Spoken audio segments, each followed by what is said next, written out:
Hi, my name is Joseph, and welcome to Digimon Seekers Chapter 3, Part 4. The subtitle is Unit 11, Digital Missing in Action. Digital Missing in Action, excuse me. I feel like I added an H right there. So we have another, well, I suppose not a flashback episode, right? Because it didn't happen in the middle of Chapter 3. But we have another segment that's set in the past, setting up the creation of Risuji Laboratory and the discovery, not the discovery, but rather the situating digital monsters. So let's go ahead. I feel like this part, so I'm not going to lie, I am getting a little bit impatient for the main story, the present story to continue forward. But I am still enjoying the backstory that's being set up. So I'll have more about that after we're done going through the quotes. But I do believe that this part might be the most meta, and I'll explain what I mean about that after as well. But the first quote I want to look at is Tokyo University of Electrical and Computer Engineering. So, Tokyo Electrical, Saya said, trying to coin a nickname right away. Sounds like a power company. Tokyo Computer U. Yulin laughed as she offered her take on the name. Denver District's construction began with the relocation of universities, research facilities, and other public institutions. Once those were established, private businesses would be drawn. Once those were established, private businesses would be drawn in, followed by retail facilities and high-rise apartment buildings. I feel like the transition was a little bit off right there. Maybe that's just me. New subway systems, highways, and other infrastructure would be built as the district took shape in order to best serve its needs. Within 10 years' time, it would be complete, and Tokyo would have a shiny new district. Denver would house several special wards built to attract people and capital from all over the world. It was a surefire way to create a more diverse, multicultural capital. Right off the bat, once I stumbled over myself, when I leaned in, that's because I was quickly reading the sentence in my mind, trying to determine if that was a transition error or not. And I kept moving forward. I thought to myself while reading, oh man, I should have done that after I read the full quote. Hence why I really started jumbling or stumbling while reading. So I do thank you for your patience. So what I like about this quote is I do have to reread the first chapter, but I do recall in the first chapter, one of the earlier parts, wouldn't surprise me, was part 1 or part 2, that the environment where Tokyo Electrical and the university was described. And I do recall how Japan was really described as this now very diverse multicultural capital for the nation as compared to the present time, because if one is aware, Japan's population is not very diverse, it's very homogeneous, it's looking like in this instance of the real world, quote unquote, right? Because we don't know what year it is. We could pretend that maybe this will be our timeline in 50, 25 years. But it looks like in this version of the real world, Japan is really making great strides in diversifying their population. I wonder if this might be a response to, I don't know if one is also aware, but apparently there's a population decline in Japan as well. So I'm really curious. I wonder if some of the story is being written in response to that. Probably going a bit deeper, that would be, I think, a sociological or more of an anthropological focus. But I myself am not very well versed in the population numbers to go into a discussion about that, so I'll just leave it at that. I'll just do the superficial layer and say, oh, I'm noticing this. I wonder if it is a reaction to that, to this current situation. Anyways, but I do like how it's connected back to the beginning of the story, and we're starting to see, so this is why that change started occurring. So essentially, I feel like if this was in a TV show anime format, we for sure would see how in the first episode how Denver looks so cyberpunkish, very futurish, very one must recall that there's holograms that businesses are utilizing as described in the first chapter, and then when we get to chapter 3, everything looks more the way that it does right now. Maybe because I'm a 90s child, I'm thinking more like the environment more looks 90s, more traditional, not as much electronics and digital equipment out and about. Alright, so I just like this little contrast that's being done here. I also like the smart characterization that Saya is really trying to create a nickname for the new location that they're working at. So it's just a very adorable trait, I think. Makes me wonder. We have the Digitama, short for digital. I can't pronounce the second part, but maybe that Digitama was shortened because of Saya. And then lastly, just to reinforce the whole difference, within 10 years' time, it will be complete, and Tokyo would have a shiny new district. So yeah, moving forward. Behold, an experimental external storage device designed to record the actions of all of AI life forms. The digital monster dock system, Assistant Professor Ryuji bellowed as he unveiled his new gadget prototype. Digital monsters, eh? Yulin said with a slightly puzzled look. The Digimon dock for short. It's a mouthful, I know, Saya offered. It looks like a toy, came Yolene's unvarnished assessment. It was smaller than a deck of playing cards and sported a monochrome LCD display with some basic controls just below the screen. It's not exactly something we're going to turn into a product. The professor needs his hobbies, Kuoski said coolly. Indeed, Tamanari was something of a gadget fiend, and he had a stash of antique mobile phones, retro game consoles, and other electronic junk to prove it. So, right off the bat, I've only read this once. It's my second time. Well, this is my third time. I've read it twice to myself. Once for pleasure, the second to look for quotes, and then the third time out loud. And I totally missed that little detail. Already, Saya's showing her nickname skills. Digimon Doc for short. For some reason, I read that as the professor saying that statement, not Saya. Against the, I think it's a very endearing characteristic to describe. So here's where I'm talking about the meta aspect. I can't help but feel like this part is discussing the Digimon community a little bit. So as a quick reminder, what's really cool about the Digimon community is how it is. Multifaceted it is. And what I mean by that is if one is a Dragon Ball or Pokemon fan, you're more than likely going to be a fan because of one specific genre. So, for example, with Pokemon, it wouldn't surprise me if the majority of those were game fans. They discovered Pokemon through the Game Boy, Game Boy Color, DS, so forth games, and now Switch. I'm sure there's some fans who are there because of the anime, but I don't think it's going to be as drastic. And of course, you have the Pokemon trading card games too.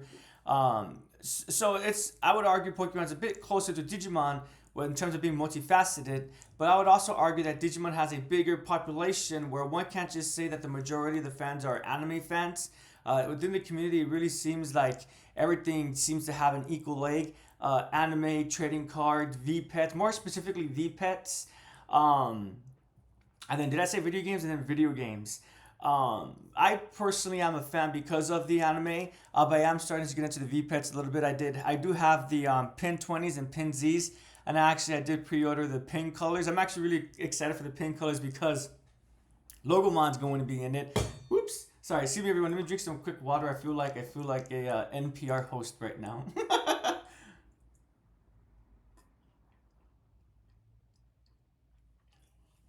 Excuse me. I feel like I probably made that joke. I don't know. Everyone watches Parks and Recreation. They'll know what I'm referring to. Um, as I was saying, so I do. Yes, so I'm excited for the pink color. I only got it because of Logomon. 'Cause I'm not gonna lie. I really am. I really gravitated towards Logomon when it was first reviewed. I don't think I'll like say a new protagonist Digimon so much, but yeah, I'm really enjoying Logomon. So furthermore, to support this whole meta section, that last part, Tomahari was something of a gadget fiend, and he had a stash of antique mobile phones. Oh, actually, I wasn't done with that point. So then with Dragon Ball, I would argue most are probably fans because of the anime. I don't think there's a trading card game for Dragon Ball, but there are video games and figures and things like that, right? So I just like how this one aspect of the Digimon community is being really highlighted, the V-Pit section. I don't think that's ever been highlighted before in the anime. I do know in the video games, the Digimon world, the protagonist, their watches, is essentially a Digimon dock. It doesn't look like a vital bracelet. It looks more like a Digimon dock just with a strap around it.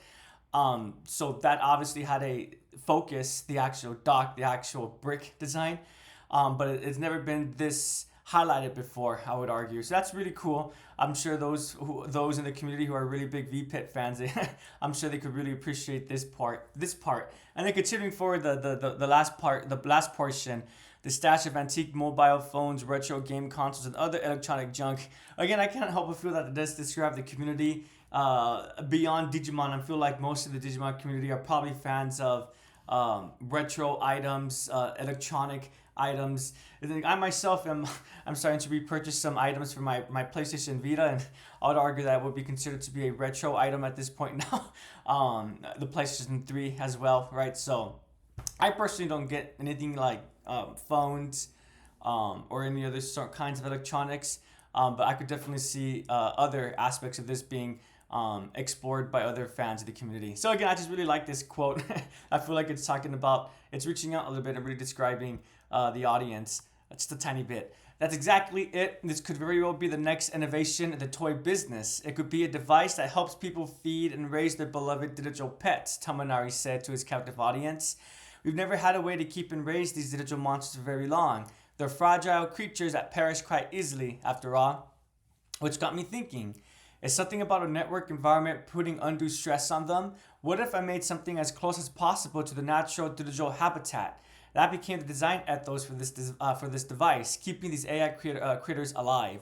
Tamanari's enthusiasm for research always turned into something of a one-man show. And these shows managed to run longer than any university lecture Yolene and company had ever endured. At least they were never boring. Tomonari's enthusiasm and flair for finding the hope along the way always shone through. He was a researcher first, but he had the heart of a dreamer. He carefully laid out a world in which kids raised these digital monsters as pets, one where Digimon became, in his words, humanity's irreplaceable companions. So again, a little bit of that meta aspect, because one has never played with the V-Pets before or utilized the V-Pets before. One has to take care of them, right? So it hatches from an egg. One feeds it, one trains it, or you can just give it pills. And then eventually, depending on how one has treated their Digimon, their digital partner, or evolve or digivolve into the next level. So it is really cool how essentially a Digimon brick is being being described. I don't think I'm going to read from that quote specifically. No, I am. So never mind. I'll say this next comment when I read the next passage. Beyond that, though, what I also like about this quote, and I don't know if it's being done on purpose, or I don't know how seriously we could take the writing, but I personally, I'm going to take it a little bit seriously, semi-seriously.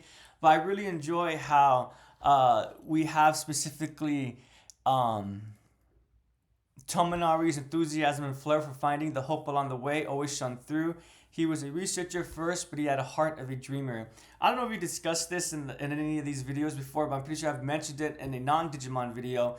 But in Starfield, so no spoilers for Starfield because it's still a really new recent game. It hasn't even been half a year since it's been released.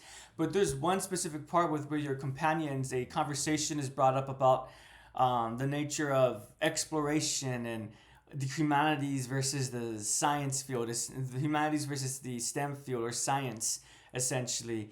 And a couple of the characters said that, well, humanity wouldn't have been able to go to the stars if they weren't dreaming about it. While other casts said, well, that's silly. The only reason why humanity went into the stars was due to the creation of the grav drive, spaceships, essentially the technology and developing plans to actually get into space.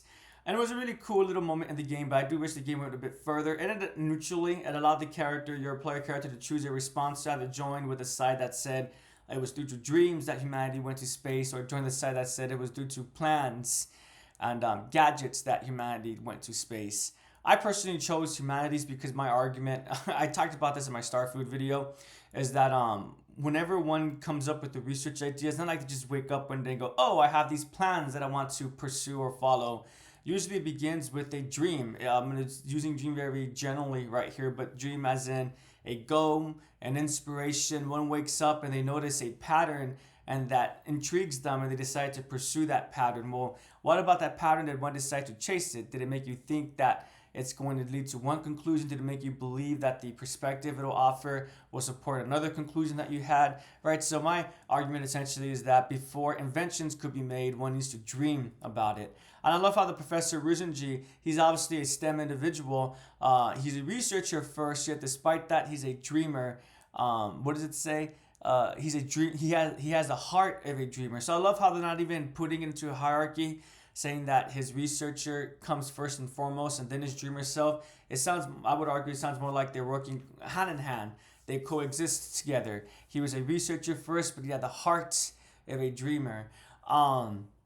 So essentially, I would argue that the only reason why the digital dock was able to become created, all these research that the professor is looking into, he's only able to do so because of the dreams that he's getting from all the discoveries that he's making. So this is definitely an instance where I'm putting too much thought into a writing, but I just like this instance of where humanity is not being shot down, STEM is not being shot down, humanity is not being uplifted, nor is STEM being uplifted. They're both working hand in hand. Because I would argue that there should be no hierarchy, that without dreaming, there'll be no inventions, and without any inventions, those dreams will remain dreams, right? So, yeah, I just like that portion. Let me make sure that's everything. Yeah, so again, just that meta aspect. He carefully laid out a world in which kids raise these digital monsters as pets. One word Digimon became, in his words, humanity's irreplaceable companions. So I think this. I just think that's very adorable because I'm pretty sure most who play with the V pets they will love it if those digital partners were real, right? If they weren't just pixels on the screen. Humanity's irreplaceable companions, Yolene said slowly, turning the concept over in her mind. She was infatuated with the idea, but it felt dangerous somehow. Yolene had a knack for running ideas to the logical conclusion, making note of all the potential pitfalls along the way. Ta-da! Saya chirped, holding her hands out to Yolene. Cradled within them was a Digimon dock, and Yolene could see something on its tiny screen. She bent in for a closer look. Is that an egg? Yolene asked cautiously. Yep, we're calling it a Digitama, short for digital tamago. We thought it sounded a bit cuter to use tamago instead of an egg. A Digitama. Okay, Yolene said, trying to keep up. We found the data for this one while we were out exploring the net. While we were out exploring on the net, Saya said, practically vibrating with delight. And the dock allows us to see a virtual representation of its actual form, not just a series of numbers. Tamanari chimed in. This is incredible, Yolene shouted. Hang on. Did I just see it move? Kurosaki asked excitedly. Is it going to hatch? Tamanari squeaked, bounding over toward his, I believe, this is bounding, but I believe it's meant to be bending. Is it going to hatch? Tamanari squeaked, bending over toward his daughter. Hey, be careful, Dad, Saya chided as he snatched the device out of her hands. I just stopped naturally at the end because there's the picture that this is setting up. It just sounds so very, endearing, just very cute. I love how everyone's just so excited. So right off the bat, we just have some minor characterization. I love how Yolene, she's described as an individual who comes to logical conclusions. That small detail just says a lot about her. I think it makes a lot of sense why she ends up joining the Digipolice, why she ends up being the captain of the Digipolice. How Yolene had a knack for running ideas to the logical conclusion, making note of all the potential pitfalls along the way. I think this has kind of been discussed already, where Yolene's kind of a realistic individual, maybe running towards the verge of pessimistic, but she just seems to be a very realistic person. And furthermore, again, going back to the Digitama, that short nickname, it's not stated right here, but it wouldn't surprise me if, again, that was Saya who decided. They do say, they say Tamago. What is it, Tamago instead of A, because that's cuter. But Digitama, it wouldn't surprise me if Saya came out with that short label. And then also, I did notice in the previous part how, I believe it was Betamon. It's not specifically stated which Digimon it is, but it's described as a Betamon. I'm just going to say Betamon. But I liked how when they were looking at the Digimon on the screen, it was described as a series of numbers. I was going to make note of that and say something, but I thought nothing. Oh, not that I didn't think anything of it, but I just thought, well, it's just a superficial detail, an element that makes sense since it is the past. They have no way of interacting with these Digimon quite yet. And I love how right in the next part we transfer, or we evolve. We transform from those series of numbers, binary numbers, over to a binary code, over to an actual representation of the Digimon. I just thought that was really cool, a really cool natural organic evolution of the story. And then lastly, again, I just really appreciate the reaction to what's going on. Even Yolene, who, again, she's described as someone who's very logical. I'm trying to find the specific line, but my cat is kind of going, this is incredible, Yolene shouted. So she's excited by the representation of the numbers. And then we get the hang on, did I just see it move? Kurosaki asked excitedly. Is it going to hatch? Tamanari squeaked. So I do wish we had gotten Yolene's reaction to this moment as well, the hatching. But wouldn't surprise, because her comment, this is incredible, is towards the being able to view the egg, the Digitama, on the dock. So it wouldn't have surprised me, though, if she was just as excited. And the way that the professor just takes the Digimon dock away from his daughter's hands, I just don't, this is me projecting a little bit, I just don't think the professor is going to be an antagonist. It wouldn't surprise me if again some of the actions that he did does leads to bad settings or bad results, but I don't think that was on purpose. It's just going to be unfortunate consequences to whatever experiments, objectives, goals that the professor is trying to accomplish. We don't know where Saya's at.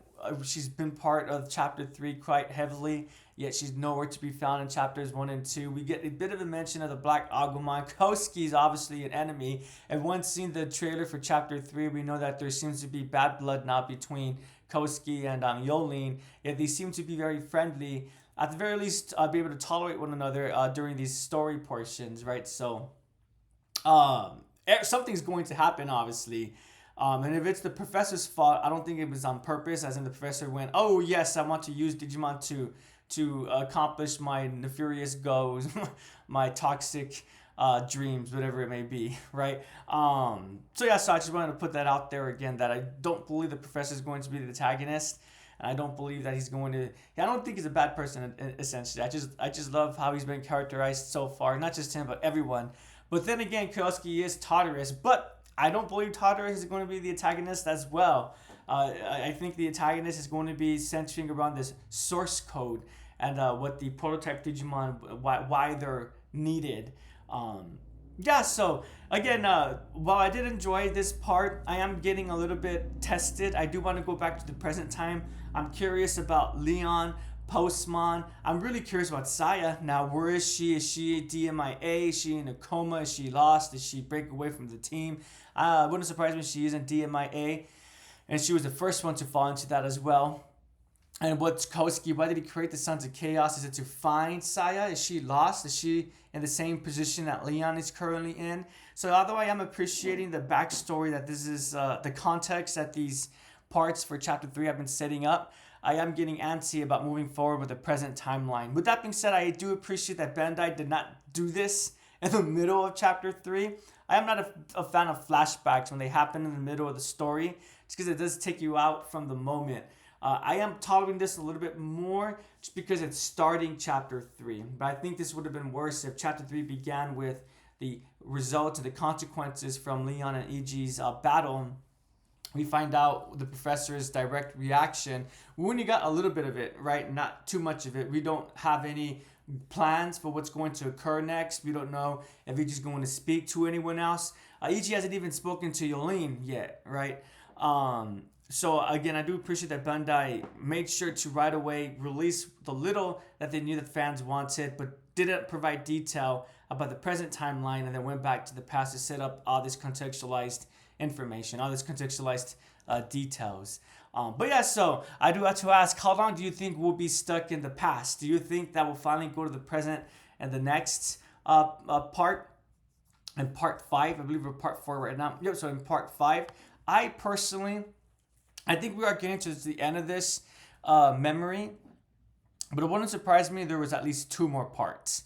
I hope it's not 3, but we're going to go ahead and see. But again, despite us not pushing the main story forward, the present timeline forward, I'm still appreciating the story beats, the narrative beats, and the characterization, and I'm looking forward to part 5. I'd love to hear everyone else's opinions. Are you starting to get tired of these flashbacks? Well, not flashbacks, but this memory segments, or are you fine with them? And then additionally, how long do you think it'll be? How many more parts until we get back to the present timeline? Again, I think my answer to that would be 2 more parts. So part 7 might be our first present timeline. Again, I do hope I'm wrong about that, but we'll see. Thank you so much for watching. I do appreciate it. Have a prodigious day and take care, everyone. Bye.